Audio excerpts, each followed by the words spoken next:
वक्फ की सारी प्रॉपर्टी है उसका गलत इस्तेमाल कर रहे हैं। ये मुसलमानों को बचाना नहीं, मुसलमानों को बेचना चाहते हैं।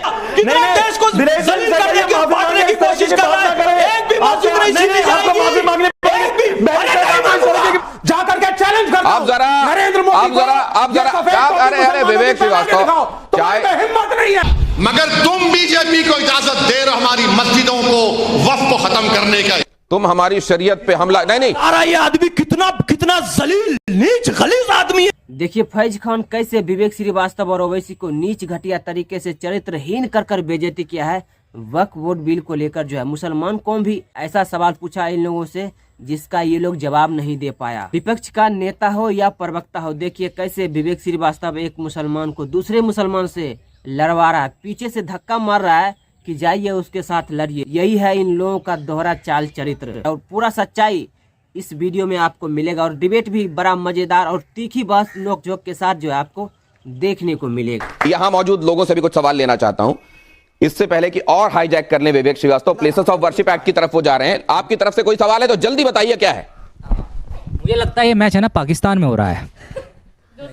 यही सबसे बड़ा ऑब्जेक्शन है कि अगर मैं देश के मुसलमानों के लिए बात करता हूं या ये करते हैं तो आप कहते हैं साहब ये पाकिस्तानी। अरे देश के मुसलमान है, जरा सुन लीजिए। हाँ बोलिए। मैं ये कहना चाहता हूँ कि पिछले 70-72 साल से ये मुल्क आज़ाद जब से हुआ है तब से वक्फ बोर्ड और मुस्लिम पर्सनल लॉ चल रहा है जी। मैं कल दिल्ली से हूँ, तो मैंने कल कई जगह देखा कि नमाज पढ़ने में दिक्कत आई। सरकार ने कहा कि भाई अपनी नमाज जो है वो आप मस्जिदों में अदा कीजिए, खुले मैदान में नमाज नहीं पढ़ी जाएगी जी।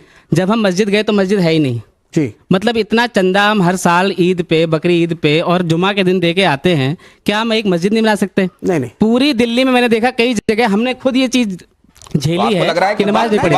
गलत इस्तेमाल हो रहा है, बिल्कुल गलत इस्तेमाल हो रहा है, बिल्कुल करप्शन हो रहा है। ट्रांसपेरेंसी सुनिए मैं अभी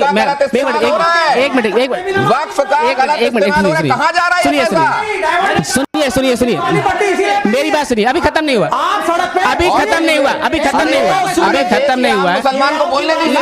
सुनिए, मैं डिबेट करने नहीं आया हूँ आपके साथ, अपनी बात कहिए, अपनी बात कहिए। मैं डिबेट करने नहीं आया हूँ आपके साथ। मैं ये कहना चाह रहा हूँ कि क्या ये 70 सालों में पॉसिबल नहीं था कि दिल्ली में जिस जगह मैं रहता हूँ, मैं नारायणा गांव में रहता हूँ, वहाँ एक भी मस्जिद नहीं बनी है। वक्फ बोर्ड में पारदर्शिता नहीं है, नहीं ट्रांसपेरेंसी नहीं है, वहाँ भ्रष्टाचार बैठे हुए लोग। सड़क पे नमाज पढ़ेंगे, किसी भी तरीके से पढ़ेंगे। नहीं सड़क पे पढ़ेंगे। एक सेकंड, ये वक्फ के संपत्तियों का कितना बढ़िया इस्तेमाल हो रहा है ये आपने देख लिया। ये दलील दी जाती है। एक सेकंड, अब यहाँ पर आप अरे फैसला ये दलील दी जा रही है। एक सेकंड, सड़क पे नमाज इसलिए पढ़ेंगे क्योंकि सड़क पे दुर्गा पूजा के पंडाल लगते हैं। अरे तो आप ही की बात कह रहा हूँ विवेक श्रीवास्तव, बात आप ही की कह रहा हूँ जी। ये जो आप कह रहे हैं जी कि हिंदू पूजा पंडाल लग सकते हैं सड़क के किनारे, कांवड़िये चल सकते हैं सड़कों पर, ये सब हो सकता है, लेकिन अगर वहां नमाज पढ़ ली जाए तो दिक्कत होती है। वजह क्या है? नहीं फर्क क्या है वो भी देखिए पड़ेगी अगर तुमने नमाज। फर्क क्या है जरा एक सेकंड जरा यहाँ पर रखिए। अच्छा चलिए, ये जो चीजें बताई जाती हैं और मुस्लिम लीग ये कह चुके थे कि हम हिंदुओं के साथ नहीं रह सकते, एक अलग देश बना लिया। ये हिंदुओं की उदारता है कि आज भी सबसे ज्यादा मस्जिदें और मुसलमान हैं। ये दिखाइए जरा, यहाँ रखिए क्विकली। क्या फर्क है जरा दिखाता हूं। धर्म संकट में इनमें से कौन सी जानकारी सही है? अब जरा ये देखिए, ये तौल दिया जाता है ना एकदम से, सबको एक तराजू में डाल दो। अब जरा देखिए, यहाँ कांवड़ यात्रा का मार्ग पहले से तय होता है, इसकी परमिशन ली जाती है, किस रास्ते से, रूट तय होता है, और ये सही है कि नहीं है फैज साहब इसको बताते जाएंगे। ऐसा होता है फैज साहब? बिल्कुल होता है। दुर्गा पूजा, गणेश पूजा पंडाल में पहले परमिशन ली जाती है, सड़क किनारे निर्माण, और अगर कहीं मान लीजिए जैसे बड़ा गणेश कहीं लाल बाग का राजा बैठे, उसके लिए स्पेशल परमिशन ली जाती है, और जब एडमिनिस्ट्रेशन परमिशन देता है तब वो होता है। होली टोली लगातार रंग लगाते हुए अपना आगे बढ़ती रहती, किसी एक जगह पर स्थायी नहीं हो जाती। और सड़क पर नमाज आप ये भी बताइएगा सही है कि नहीं है। ना परमिशन, ना सूचना, सड़क पर जाम। इसकी परमिशन जो आखिरी वाला है ना, इस्लाम भी नहीं देता है और भारत का कानून भी नहीं देता है कि सड़क को आप 5-10 मिनट तक पूरी ब्लॉक करके रखें। ये अपराध की श्रेणी में आता है। तो ये और ऐसा करना इस्लाम के तहत अनैतिक है, गैर इस्लामिक है। किसी को तकलीफ पहुंचाकर इबादत करना इस्लाम इसकी शिक्षा नहीं देता। तो इस्लाम के अनुरूप ये ठीक नहीं है।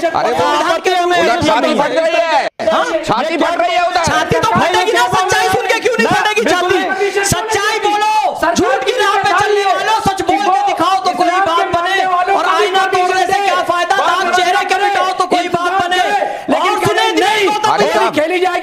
हारिस साहब, अगर आपको मुमताज जी, अगर आपको मुमताज जी, ये देखिए, ये अरे सेवई बहुत खा लिया है आपने ईद में। एक सेकंड शांत रहिए। इस्लामिक राष्ट्रता होती है, आप में तिलमिलाहट क्यों होती है, आपके सीने पर सांप क्यों लौटता है, रामकृष्ण जी शिव जी से आप नफरत क्यों करते हैं, भारतीय संस्कृति के खिलाफ एजेंडा क्यों चलाते हैं, चाइना को क्यों पूछते हैं, मौत से तुम और मास की थ्योरी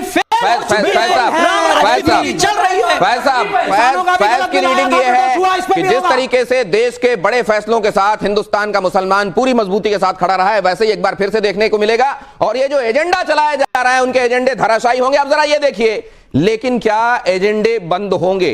इस तरह के लोग इससे कोई इबरत लेंगे? वक्फ बिल के संदर्भ में अब यह बात स्पष्ट है कि जब ये आने ही वाला है, वक्फ बिल का विरोध करने वाले मौलाना नेता असल में ये कर रहे हैं तो उनका हासिल क्या है? मुसलमानों को बहकाते रहना, उनके दिमाग में फितूर डालते रहना, ये उनका मकसद है। मुसलमानों को असल में बचाना चाह रहे हैं वो किसी आने वाली बड़ी विपदा से, या अपनी दुकान बंद होने की परेशानी सबसे ज्यादा है, बस इसी बात का शटर गिर जाएगा, यही होने वाला है। क्या है ये सबसे बड़ी चिंता क्या है? अपनी दुकान बंद होने के डर से परेशान है, सबसे बड़ी चिंता यह है। उसके लिए वो लोग मुसलमानों को बहका रहे हैं और मुसलमानों को बचा नहीं रहे, मुसलमानों को बेच रहे हैं। ये लोग मुसलमानों को सावधान रहने की जरूरत है, इसलिए मुसलमान सावधान हो जाए। ये लोग बेचने की कोशिश कर रहे हैं, ईद का गलत इस्तेमाल कर रहे हैं, बकरीद का गलत इस्तेमाल कर रहे हैं, इस्लाम के सारे प्रतीकों का गलत इस्तेमाल कर रहे हैं, इस्लाम के तमाम फिरकों का गलत इस्तेमाल कर रहे हैं, वक्फ की सारी प्रॉपर्टी है उसका गलत इस्तेमाल कर रहे हैं। ये मुसलमानों को बचाना नहीं, मुसलमानों को बेचना चाहते हैं। मैं चंद्रबाबू नायडू जी से, मैं नीतीश कुमार जी से ये निवेदन करता हूं कि मुसलमान जी से ये निवेदन करता हूं कि मुसलमान आपके साथ है, कोई कितना कहे नेस्तनाबूद कर देंगे, मुसलमान आपके साथ है। आपके अगल बगल जो लोग खड़े हैं वो देश के मुसलमानों को बरगला रहे हैं, क्या देश के मुसलमानों को बेच देना चाहते हैं वो? देखिए, देश के मुसलमानों को तो ये मेरे भाई बचा रहे हैं और अहम भूमिका निभा रहे हैं। सुन तो लीजिए, सुन लीजिए। और दूसरी बात, इन्होंने एक बात कही थी जब मैंने फिंगर उठाई थी, इन्होंने कहा था भगवा जिंदाबाद। हाँ, इन्होंने कहा भगवा जिंदाबाद। इंदिरा गांधी ने कहा 1976 में कि वक्फ में सुधार आना चाहिए। सच्चर कमेटी कह चुकी है कि भाई इसका कुछ करो।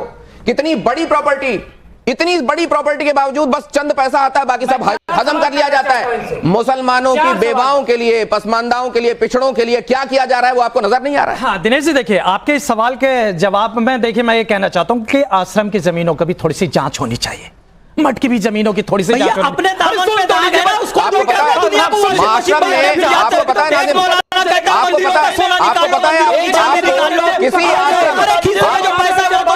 आश्रम बताइए और आपको अधिकार है कोर्ट जाने का, यहाँ ट्रिब्यूनल से आगे नहीं जा सकते। आश्रमों की जांच करनी चाहिए ताकि पता चले। अब जरा ये देखिए, अगला सवाल देखिए धर्म संकट में, बहुत जल्दी से प्लीज फैज साहब इधर देखिए। वक्फ बिल पास हो गया तो क्या हो जाएगा?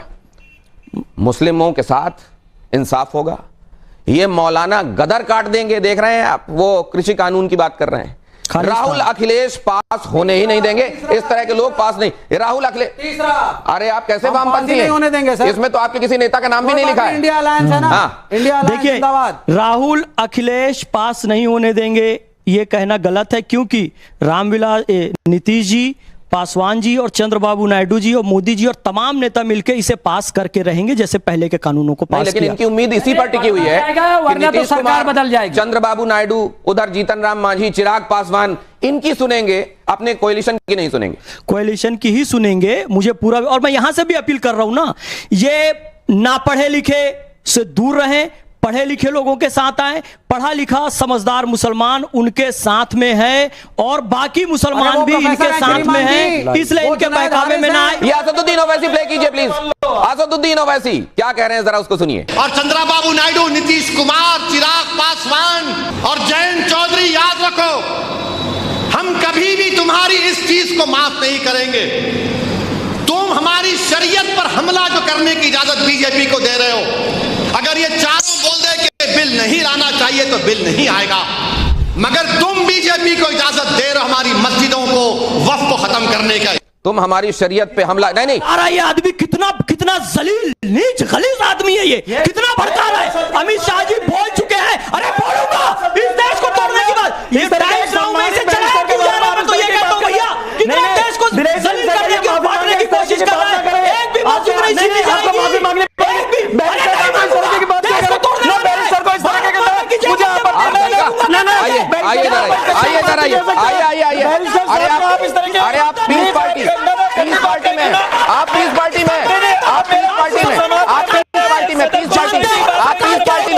पार्टी में आइए, आइए, चल रहा है, नहीं चलेगा ये, नहीं चलेगा। नहीं, एक बात चिल्ला चोट पे, अरे रुक जाइए, अरे एक सेकंड चला रहा है। मैं एक बात ये जानना चाहता हूं कि शरीयत की बात भी हो रही है और संविधान जिंदाबाद भी हो रही है, दोनों चीजें कैसे हो रही हैं? मतलब मोदी जी ने सबसे अच्छा शरीयत और संविधान का बैलेंस किया है। शरीयत ये कहती है तलाक तलाक तलाक एक बार में बोलने पर नहीं होगा, एक महीने के बाद होगा। मोदी जी ने वही कानून लाया संविधान के तहत, यानी कि शरीयत का भी सम्मान रखा और संविधान का भी सम्मान रखा। ठीक उसी तरीके से यहाँ पर भी शरीयत और संविधान का बैलेंस मोदी जी बना सकते हैं और बना भी रहे हैं कि जो जगह है वो सुरक्षित होगी, भ्रष्टाचार से मुक्त होगी। अरे पहले आप तो पहन के आ जाइए, विवेक श्रीवास्तव आप पहन के आ जाइए, पहले आप पहले पहन के आ जाइए। शौक है ना, अरे आप पहले पहन के आ जाइए, जाकर के चैलेंज करता आप जरा नरेंद्र मोदी आप जरा अरे विवेक श्रीवास्तव चाहे हिम्मत नहीं है, आप जरा देखिए ये भारत की अजमत को गाऊंगा, योगी आदित्यनाथ की अजमत को गाऊंगा, योगी आदित्यनाथ प्ले कीजिए, अजमत को गाऊंगा, भारत की अजमत को गाऊंगा, प्ले कीजिए, योगी आदित्यनाथ प्ले कीजिए, बाप नहीं रोक सकता मुझे, योगी आदित्यनाथ प्ले कीजिए। मुझे बताइए, आप तुलना कर रहे हैं कावड़ यात्रा की। कावड़ यात्रा हरिद्वार से लेकर के और गाजियाबाद तक या उन क्षेत्रों में जाती है तो सड़क पे ही चलेगी। क्या हमने किसी परंपरागत मुस्लिम जुलूस को कभी रोका? कभी नहीं रोका। मुहर्रम के जुलूस निकलते हैं।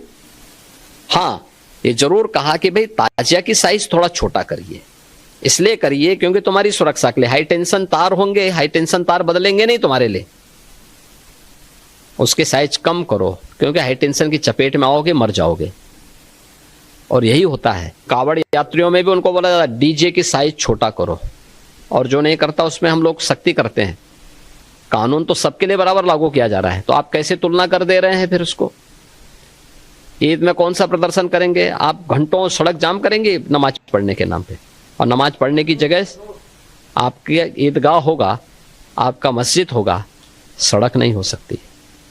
और इसके लिए अगर बोला जा रहा है आप मानेंगे नहीं, तो ठीक तो कहा कि आप उदंडता करेंगे। पथराव जो वहां पे हुआ वो दो मुस्लिम पक्षों में पथराव हुआ है, हिंदू पक्ष उसमें कहीं भी नहीं है, प्रशासन कहीं भी नहीं है। प्रशासन तो बीच बचाव के लिए गया। 140 करोड़ का देश है हम, और अगर मैं गलत कह रहा हूं तो आप लोग बोलिएगा।